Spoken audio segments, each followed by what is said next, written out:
ಜೈ ಶ್ರೀರಾಮ್. ಅಷ್ಟಾಂಗ ಯೋಗ ಹರಿದಾಸರ ವಾಣಿಯಲ್ಲಿ ರಸಪ್ರಶ್ನೆ ರಥೋತ್ಸವ ಕಾರ್ಯಕ್ರಮಕ್ಕೆ ತಮಗೆ ಸ್ವಾಗತ. ತಮ್ಮ ಹೆಸರು ಹೇಳಿ. ನನ್ನ ಹೆಸರು ರತ್ನ ಜೀರಾವ್ ಅಂತ. ಜೋರಾಗಿ ಹೇಳಿ. ನನ್ನ ಹೆಸರು ರತ್ನ ಜೀರಾವ್ ಅಂತ. ಫೆಸ್ಟಿಸ್ ಬಾಗ್ ಮನೆ ಇದರಲ್ಲಿ ವಾಸವಾಗಿದ್ದೀನಿ. ನಾನು 8 ತಿಂಗಳಿಂದ ಸೀಮಾ ಮೇಡಮ್ ಹತ್ರ ಯೋಗ 8 ತಿಂಗಳಿಂದ ಕಲಿತಾ ಇದ್ದೀನಿ. ಅದರಲ್ಲಿ ಒಂದು ಸ್ವಲ್ಪ 2 ತಿಂಗಳು ನಾನು ಬರೋಕ್ಕಾಗಲಿಲ್ಲ. ನನ್ನ ಕಾಲು ಆಪರೇಷನ್ ಆಯಿತು, ಮಂಡಿ ನೋವಿತ್ತು. ಅದು ಹೇಗಿದೆ ಈಗ? ಆಪರೇಷನ್ ಆಗಿದ್ದು 2 ತಿಂಗಳು ಬಂದಿಲ್ಲ. ಆಮೇಲೆ ಶುರು ಮಾಡುವಂತ ಮೇಡಮ್ ಹೇಳಿದ್ರು, ಸೀಮಾ ಮೇಡಮ್ ಅವರು. ಅವಾಗ್ಲಿಂದ ಮಾಡ್ತಾ ಇದ್ದೀನಿ. ನನಗೆ ನಿದ್ದೆ ಬರ್ತಾ ಇರಲಿಲ್ಲ ಮೊದಲು. ಈಗ ಯೋಗ ಮಾಡ್ದಾಗಿಂದ 6 ತಿಂಗಳಿಂದ ಶಾಂತ ರೀತಿಯಿಂದ ನಿದ್ದೆ ಬರುತ್ತೆ. ಆಮೇಲೆ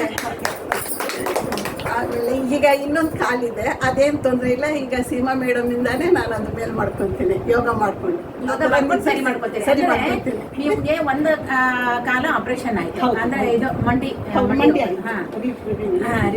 ಇದು ಹಾಕ್ತಾರಲ್ಲ ಅದನ್ನ, ಅದು ಈಗ ಸರಿ ಹೋಗ್ಬಿಟ್ಟಿದೆ. ಅದು ಸರಿ, ಯೋಗ ಮಾಡೋದ್ರಿಂದ ಸರಿಯಾಗಿದೆ.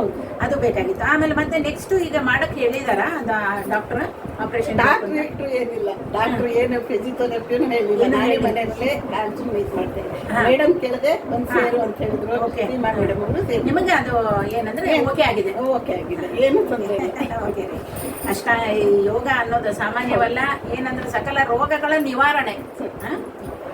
ಈಗ ನಾವು ಪ್ರಶ್ನೋತ್ತರ ಕಾರ್ಯಕ್ರಮಕ್ಕೆ ಬರೋಣ. ಮೊದಲನೇ ಪ್ರಶ್ನೆ ತಮಗೆ, ಊರ್ಧ್ವ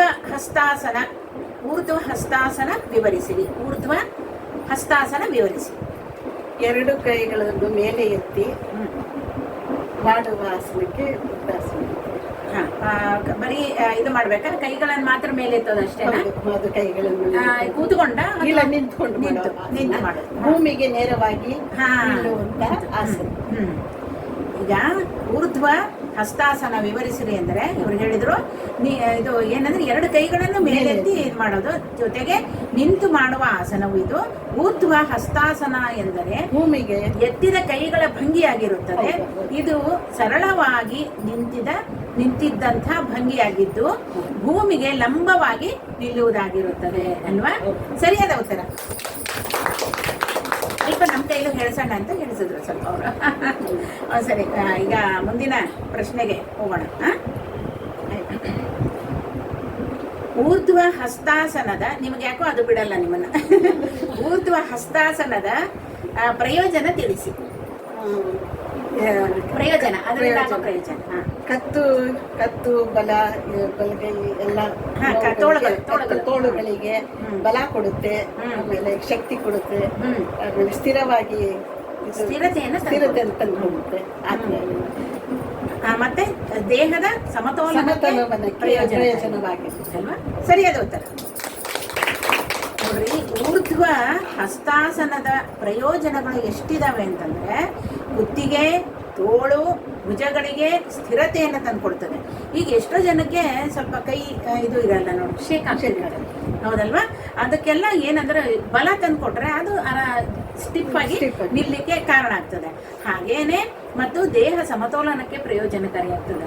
ಅದನ್ನು ಕೆಲವ್ರಿಗೆ ಶೇಕ್ ಆಗೋದು ನೋಡಿವೆ ನಾವು. ಅದಕ್ಕೆಲ್ಲ ಏನಂದ್ರೆ ಇದು ಪ್ರಯೋಜನಕಾರಿಯಾಗಿದೆ. ದೇಹದ ಹಾಗೂ ಮಾನಸಿಕ ಒತ್ತಡ ಕೂಡ, ಅದಕ್ಕೆ ನೀವು ಅಂದ್ರಲ್ಲ ನಿದ್ದೆ ಬರುತ್ತೆ ಅಂತ, ಯಾಕಂದ್ರೆ ಯೋಗ ಮಾಡೋದ್ರಿಂದ ಶಾಂತವಾಗಿ ನಿದ್ದೆ ಬರುತ್ತೆ. ಈ ಎಲ್ಲ ಪ್ರಯೋಜನಗಳು ಇದರಿಂದ ಆಗುತ್ತೆ. ಇನ್ನ ಮುಂದಿನ ಪ್ರಶ್ನೆಗೆ ಹೋಗೋಣ. ಅನಾಹತ ಚಕ್ರದಲ್ಲಿ ಯಾವ ವರ್ಣದ, ಎಷ್ಟು ದಳದ, ಎಷ್ಟು ಕಮಲಗಳು ಇರುತ್ತವೆ? ಇನ್ನೊಂದ್ಸಲಿ ಕೇಳ್ತೀನಿ. ಅನಾಹತ ಚಕ್ರದಲ್ಲಿ ಯಾವ ವರ್ಣದ, ಎಷ್ಟು ದಳದ, ಎಷ್ಟು ಕಮಲಗಳು ಇರುತ್ತವೆ? ಅನಾಹುತ ಚಕ್ರದಲ್ಲಿ ಅನಾಹುತ ಚಕ್ರದಲ್ಲಿ 8 ದಳಗಳಿರುತ್ತವೆ. ಅದರಲ್ಲಿ 5 ದಳಗಳು, 5 ಕಮಲಗಳು, 5 ದಳದ, ಹೌದು, 5 ದಳದ ಕಮಲಗಳು, 8 ದಳದ 5 ಕಮಲಗಳು, 8 ದಳದ 5 ಕಮಲಗಳು ಅಲ್ವಾ? ಈಗ ಅನಾಹತ ಚಕ್ರದಲ್ಲಿ ಯಾವ ವರ್ಣದ, ಎಷ್ಟು ದಳದ, ಎಷ್ಟು ಕಮಲಗಳು ಇರುತ್ತವೆ ಅಂದ್ರೆ ಇವರು ಒಂದು ಸ್ವಲ್ಪ ಹೇಳಿದ್ರು, ಸ್ವಲ್ಪ ನನಗೂ ಹೇಳಕ್ ಕೊಟ್ಟಿದ್ದಾರೆ. ಅನಾಹತ ಚಕ್ರದಲ್ಲಿ ರಕ್ತವರ್ಣದ ಇರ್ತದೆ. ವಿಶಿಷ್ಟವಾದ 8 ದಳದ 5 ಕಮಲಗಳು ಇರ್ತವೆ. ಸರಿಯಾದ ಉತ್ತರ. ಹೃದಯ ಕಮಲ, ಪಂಚಕಮಲ, 8 ದಳದ ಸುಂದರ ಕಮಲ, ಅನಾಹತದ ಶುದ್ಧ ಧ್ವನಿಯ ಕೇಳಿ ಕೇಳಿ ನಲ್ಲಿ ಮನವೇ ಹೃದಯ ಕಮಲ ಪಂಚಕಮಲ 8 ದಳದ ಸುಂದರ ಕಮಲ ಅನಾಹತದ ಶುದ್ಧ ಧ್ವನಿಯ ಕೇಳಿ ಕೇಳಿ ನಲ್ಲಿ ಮನವೇ. ಏಕೆಂದರೆ ಅಷ್ಟು ಒಂದು ಸುಂದರವಾಗಿ ವರ್ಣನೆಯನ್ನು ಮಾಡಿದ್ದಾರೆ. ಇನ್ನು ತಮಗೆ ಕೊನೆಯ ಪ್ರಶ್ನೆ,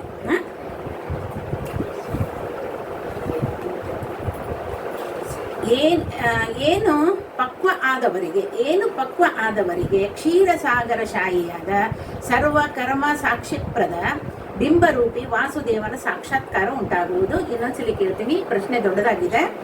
ಏನು ಪಕ್ವ ಆದವರಿಗೆ ಕ್ಷೀರಸಾಗರ ಶಾಹಿಯಾದ ಸರ್ವ ಕರ್ಮ ಸಾಕ್ಷಿಪ್ರದ ಬಿಂಬರೂಪ ವಾಸುದೇವನ ಸಾಕ್ಷಾತ್ಕಾರ ಉಂಟಾಗುತ್ತದೆ. ಪ್ರಶ್ನೆ ದೊಡ್ಡದು, ಉತ್ತರ ಚಿಕ್ಕದಿದೆ.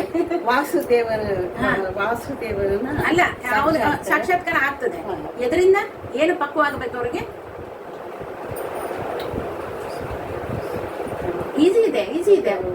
ಆದ್ರೆ ನೀವು ಅಲ್ಲ, ಮೋಸ್ಟ್ಲಿ ನನ್ನ ಕೈಲಿ ಹೇಳಿಸೋಣ ಅಂತ ನೀವು ನಿರ್ಧಾರ ಮಾಡಿದ್ದೀರಿ. ಸಾಧನೆ ಪಕ್ವ ಆದವರಿಗೆ, ಸಾಧನೆ ಅಷ್ಟೇ ಅಲ್ವಾ? ಸಾಧನೆ ಪಕ್ವ ಆದವರಿಗೆ ಏನಾಗ್ತದಂತೆ? ಕ್ಷೀರಸಾಗರ ಶಾಹಿಯಾದ ಸರ್ವ ಕರ್ಮ ಸಾಕ್ಷಿಪ್ರದನಾದ ಬಿಂಬರೂಪಿ ವಾಸುದೇವನ ದರ್ಶನ ಆಗ್ತದೆ.